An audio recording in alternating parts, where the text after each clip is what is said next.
स्वामी जी यमुना के तट पर बैठे हैं वृंदावन में। बहुत ध्यान से सुनिएगा, ये बड़ी विशेष घटना है हमारे ब्रज की। एक शहर है पाकिस्तान में जिसका नाम है लाहौर। सबने नाम सुना होगा, पहले तो भारत का ही हिस्सा था। तो वहां तक स्वामी जी की उस समय प्रसिद्धि पहुंची। तो वहां का एक कोई भक्त था, उसका नाम था विज्ञानी। उसने लाहौर में यह सुना कि वृंदावन में कोई ऐसे संत हैं जिन्होंने बांके बिहारी को साक्षात प्रकट किया है। आप जो बिहारी जी का दर्शन करते हो वृंदावन जाकर, वो कोई मूर्ति नहीं है, वो प्रकट हुए हैं स्वयं। वो कोई विग्रह नहीं है, वो साक्षात प्रकट हुए हैं बिहारी जी। तो उसने जब सुना तो वो लाहौर से पैदल चला। कई दिन चलते चलते महाराज वो अंत में वृंदावन आया।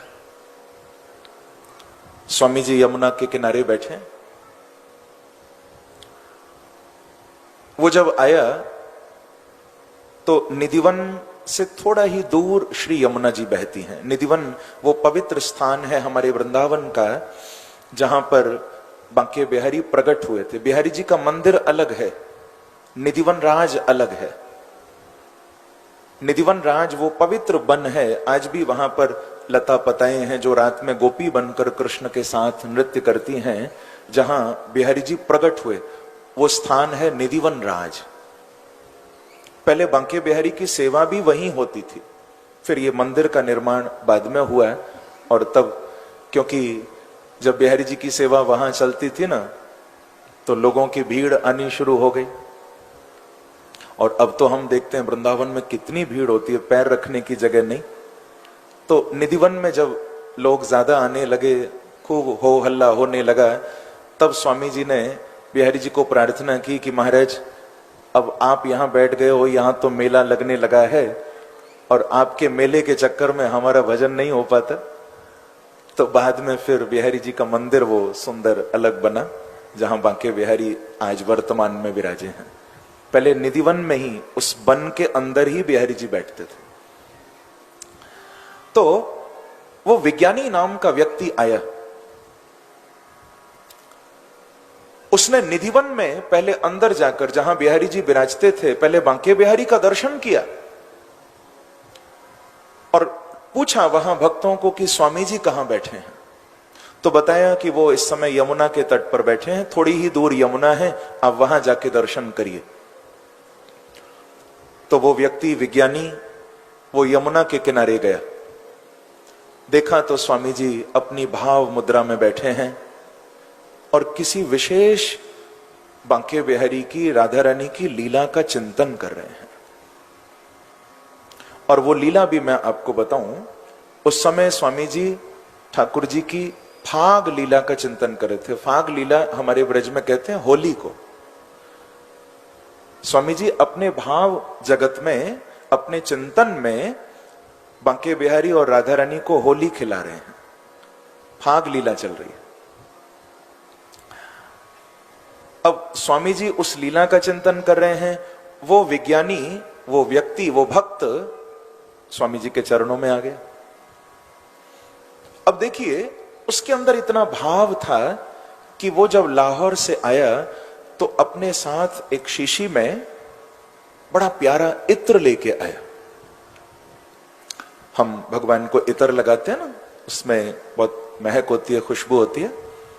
तो खस का इत्र था, रूह खस। और उस समय उस इत्र की कीमत लगभग ₹1,00,000 थी।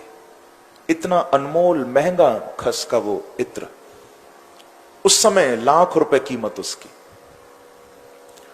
और उसने बड़े भाव से लाकर स्वामी जी को दिया। कहा कि महाराज आप कृपा करें, ये हम बड़ी दूर से आपके लिए ये सेवा लेके आए हैं, आप इसको बिहारी जी तक पहुंचा दें। तो वो खस इत्र स्वामी जी को अर्पण किया। स्वामी जी ने हाथ में लिया। अब देखिए स्वामी जी फाग लीला के चिंतन कर रहे हैं, हाथ में वो ₹1,00,000 का कीमती इत्र। भाव दशा में स्वामी जी क्या देखते हैं कि प्रिया और प्रीतम, श्यामा और श्याम होली खेल रहे हैं और उसी समय राधा रानी की कमोरी में रंग खत्म हो गया, रंग समाप्त हो गया और बिहारी जी के पास रंग भरा हुआ है, वो किशोरी जी पर डाले जा रहे हैं। राधा रानी का जितना भी रंग गुलाल था वो समाप्त हो गया। अब स्वामी जी तो राधा रानी की ही सखी है ना, अभी मैंने बताया ललिता सखी के अवतार हैं, तो स्वामी जी ये देख नहीं पाए कि हमारी किशोरी जी हार रही हैं। तो वो जो इत्र था, स्वामी जी ने उसी समय वो शीशी खोली और ऐसे इत्र को उल्टा किया। अब जो भक्त वहां देख रहे थे उनकी दृष्टि में तो उनको यह दिखाई दिया कि सारा इत्र स्वामी जी ने यमुना जी की रेत में डाल दिया, पूरा नीचे चला गया।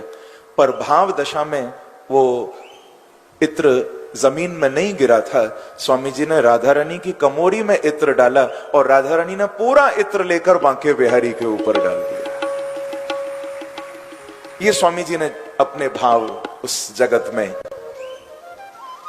लीला दर्शन की। वो जो व्यक्ति आया था विज्ञानी, ये देखकर ना उसका बिल्कुल मन टूट गया। जैसे उसने कहा कि मैंने इनका इतना नाम सुना था, पर ये कैसे संत हैं? मेरा इतना महंगा इत्र, इतना कीमती इत्र, पर इन्होंने उसकी कीमत नहीं समझी और मिट्टी में डाल दिया, रेत में डाल दिया। उसका मन खराब हो गया। अब उसको तो पता नहीं लीला क्या हुई। स्वामी जी बोले कि देखो भैया, आप थोड़े उदास लगते हो, क्या आपने हमारे बांके बिहारी को दर्शन किया?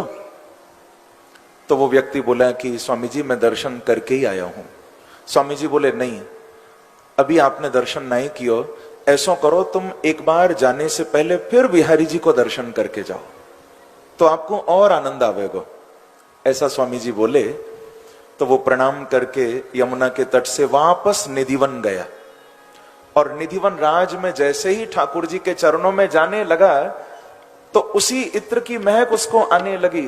और जब अंदर पहुंचा तो क्या देखता है, पूरे बांके बिहारी उसी इत्र में स्नान करके खड़े हुए। बोलो स्वामी जी महाराज की जय, वृंदावन बिहारी लाल की जय, जय जय श्री राम।